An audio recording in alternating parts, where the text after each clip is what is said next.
Hey there, friends, and welcome back to Beyond Busy Work. If you've been with us for a while, you already know what this channel is all about. Real conversations, practical strategies, and inspiring stories to help you escape the grind of doing just busy work and move into building a life of impact and financial freedom. Now, for those who are tuning in for the very first time, first of all, welcome. You've landed on our Money Matters playlist, where every single Thursday we talk about practical, no-fluff ways to build online income streams.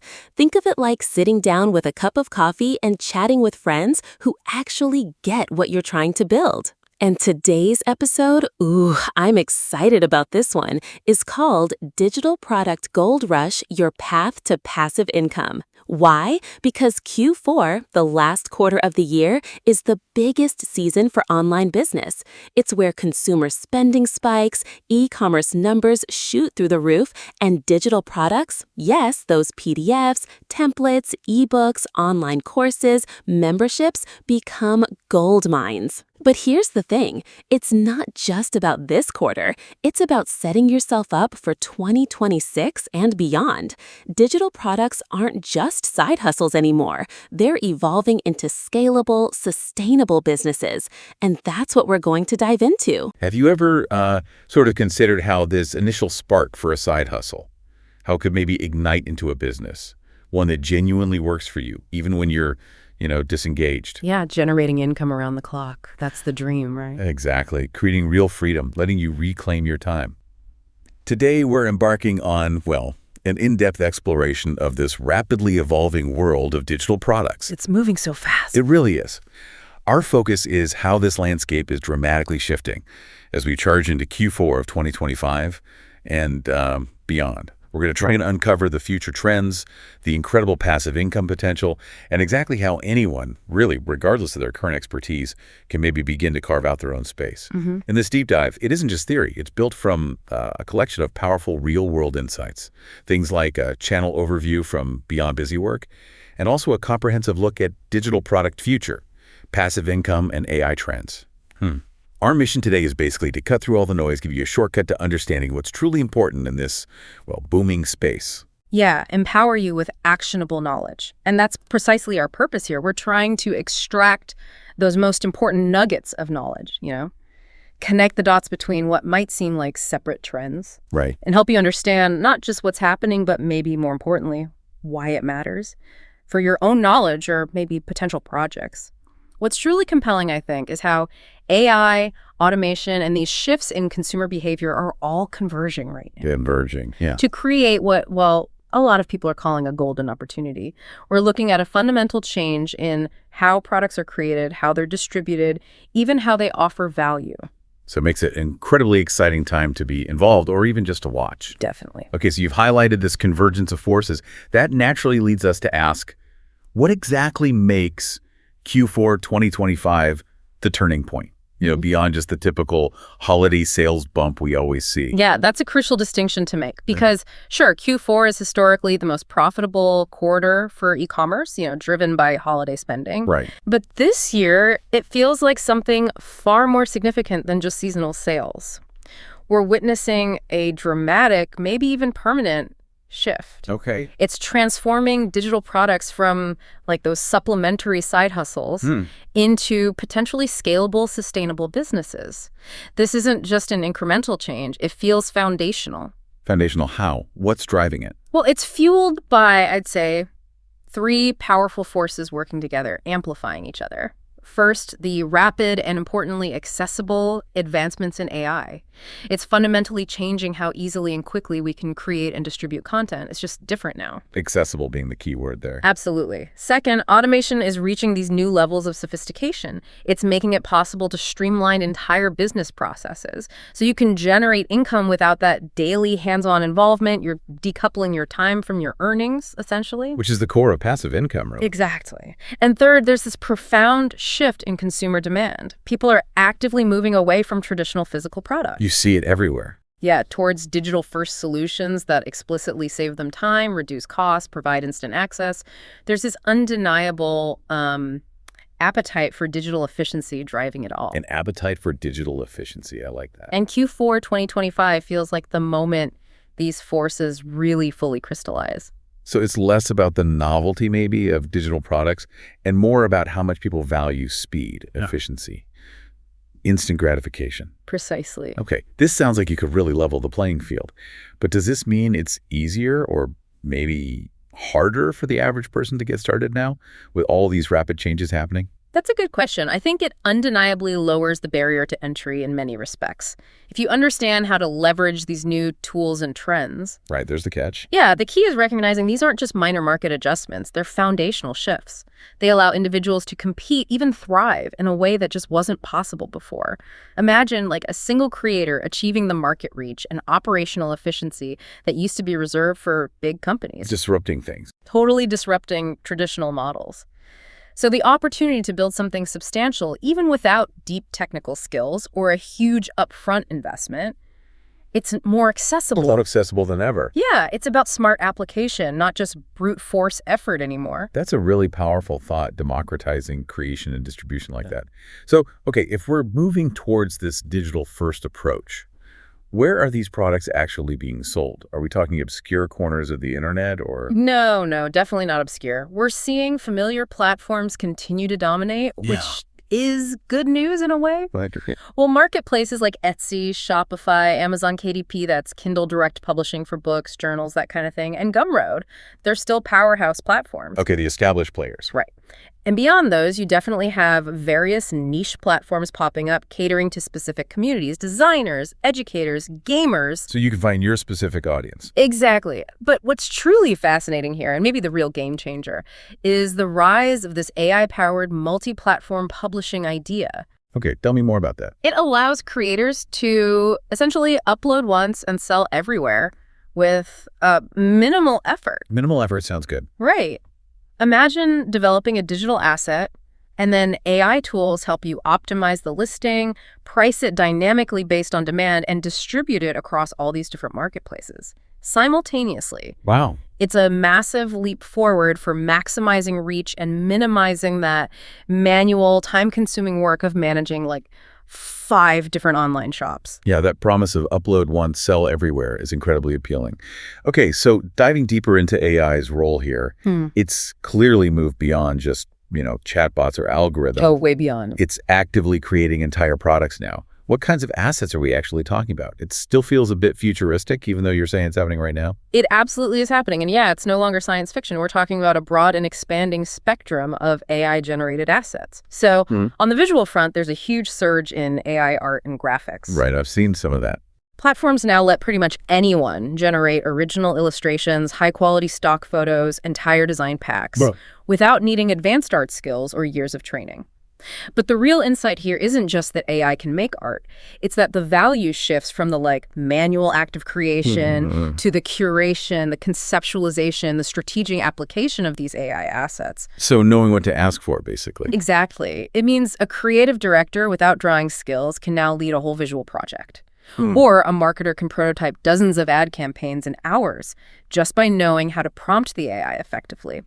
And these assets, they're not just for personal use. They're being resold as printables, social media templates, bundled art packs, providing really solid long-term passive income streams for people who figure out how to package and market them well. Okay, so beyond visuals, what else? Yeah, it definitely goes beyond visuals.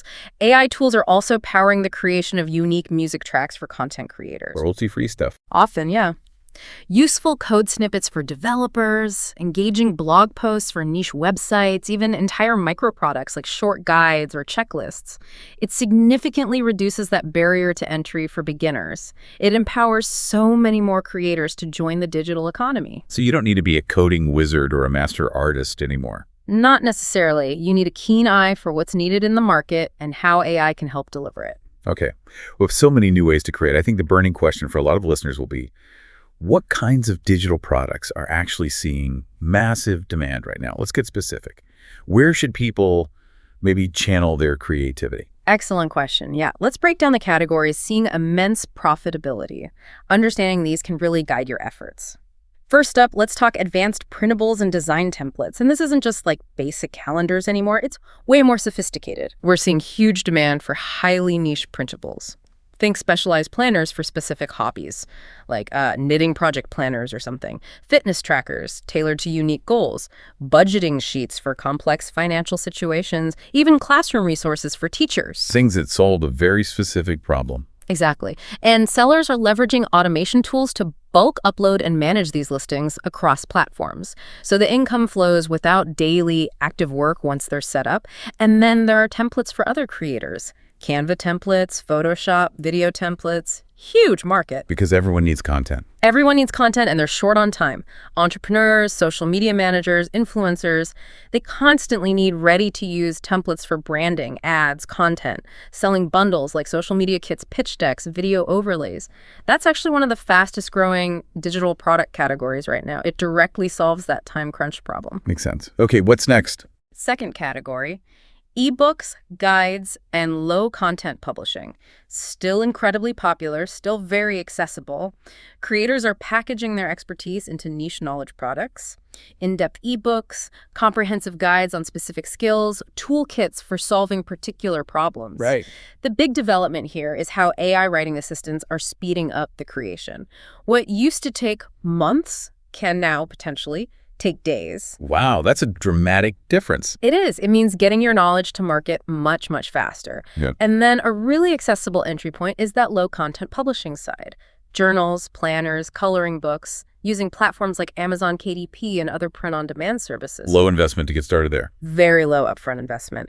A great real-world example someone mentioned was the Sneaker Therapy coloring book. Yeah. Tapped into a passionate niche sneakerhead's low investment, sold globally. Sneaker therapy. I love it. Right. It proves you don't necessarily need a super complex product. Sometimes a simple, well-executed idea in the right niche is all it takes. Okay, category number 3. Third, online courses, memberships, and subscriptions. These are thriving and offer incredible potential for recurring revenue, which is sort of the holy grail. The subscription model. Exactly. Evergreen courses, these are pre-recorded, automated, often bundled into sales funnels. They provide long-term, hands-off income once you've established yourself as an expert. The upfront work is significant, building a quality course. But the payoff can be continuous. Set it and forget it. Almost. Almost, yeah. Marketing still matters. But beyond those one-time purchases, recurring models like content memberships, subscription toolkits, resource libraries, they let creators monetize audiences consistently, builds a stable revenue stream, fosters community. It's a really strong model. Got it. And the last one. Finally, an area that's maybe a bit more cutting edge but maturing fast. Virtual goods, NFTs, and blockchain-powered products. Okay, the crypto connection. Yeah, but NFTs are evolving way beyond just speculative art now. They're gaining real utility. Artists are creating digital trading cards, in-game assets, collectibles, things that hold both artistic and functional value within digital ecosystems. So they do something. Right. And furthermore, blockchain products are being used for things like exclusive concert tickets, premium memberships, token-gated content, bringing real utility and community aspects to digital assets. So it's not just owning a JPEG anymore. Exactly. It's about access, community, verifiable ownership in a digital world. It's still evolving, but the potential is fascinating. It really is astounding how diverse these opportunities are, from a niche coloring book to a blockchain concert ticket. This landscape is clearly not static. Not at all. So looking ahead, what are the big trends defining this space that you listening need to be aware of as we move into 2026 and beyond? What's on the horizon? Yeah, looking forward, the future seems to belong to even greater automation and just relentless innovation. One primary trend is that multi-platform automation and AI-driven sales thing we touched on. The future is about potentially completely automating product distribution. AI handling the complex stuff like SEO optimization. Making things findable. Exactly. Dynamic pricing adjustments based on real-time demand. Precision customer targeting across different marketplaces. This should liberate creators to focus on innovating and creating new stuff rather than getting bogged down in distribution logistics or marketing details. Freeing up creative energy. Hopefully. Another significant shift is the rise of no-code creators. The no-code movement. Yeah. Thanks to increasingly accessible no-code tools, pretty much anyone can become a product creator without needing advanced tech skills or hiring expensive developers. This democratization means the market will likely see an explosion of even more niche, hyper-targeted digital offerings, tailored to very specific needs, specific communities, creating this long tail of specialized products. More variety, more specialization. Exactly. And looking at specific growth areas to watch, predictions point to continued expansion in AI-generated digital content packs. Subscription-based educational products, especially those focused on practical, job-relevant skills. Makes sense. And those blockchain collectibles that come with real-world perks or community access. But it's really crucial to acknowledge the risks and challenges ahead. Always important. Market saturation is a very real concern in the common niches. So finding your unique angle, truly differentiating your product, that's vital. Standing out. Yeah. There's also platform dependency. Relying too heavily on just one marketplace, like Etsy or Amazon, can be risky if their policies change or they hit technical issues. So put all your eggs in one basket. Pretty much. And perhaps most importantly, especially with AI, there's this rising need for authenticity and originality. Yeah. In a world potentially flooded with AI-created products, simply generating something isn't enough. Adding your unique touch, your voice, genuine value, that's going to be paramount to standing out. That's such an important point. In a world where AI can generate so much, how do you ensure your product, even if it's AI-assisted, truly stands out with that authenticity? Is it about the prompt you give the AI, or is it something, I don't know, deeper, more human? I think it's absolutely about something deeper, more human. AI can be an incredible tool, right? An accelerator for production. Yep. But the human element, understanding your audience deeply, crafting a compelling narrative around the product, applying your specific expertise, that unique curation, that's what will differentiate successful products in the long run. Think of it like this. AI can write a pretty good blog post, maybe. Yeah. But you are the one who understands your specific community's pain points. Wow. You inject your unique personality. You curate the information in a way that resonates. Originality of idea and application combined with AI's efficiency. That's the winning formula, I think. Using AI to amplify your human creativity, not replace it. Exactly. You nailed it. Okay, those are clear, actionable steps. But let's maybe press on that third point you made earlier about building long-term passive income. What's the biggest mistake creators make there, trying to achieve that long-term aspect versus just making a quick buck? That's a great point. The biggest mistake is usually focusing purely on novelty, maybe chasing fleeting trends rather than building evergreen value, something that lasts. Right, the shiny object syndrome. Exactly. To truly build long-term passive income, there are some clear steps. Okay. This raises that important question for you listening. How do you actually begin to tap into all this? It sounds exciting, but maybe also a bit overwhelming. It can feel that way.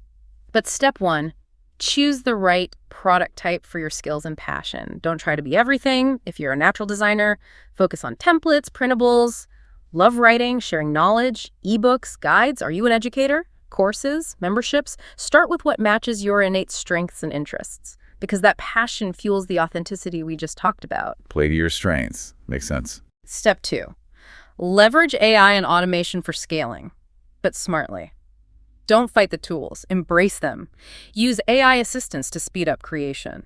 Use bulk uploaders for efficient distribution. Smart integrations to manage the business without burnout. Work smarter, not harder. That's the goal. And third, critically, build long-term passive income streams by focusing on evergreen products. Products that don't expire or go out of date quickly. Pair them with solid SEO search engine optimization so people can actually find them. Discoverability. Crucial. Set up automated marketing funnels, those guided pathways for potential customers.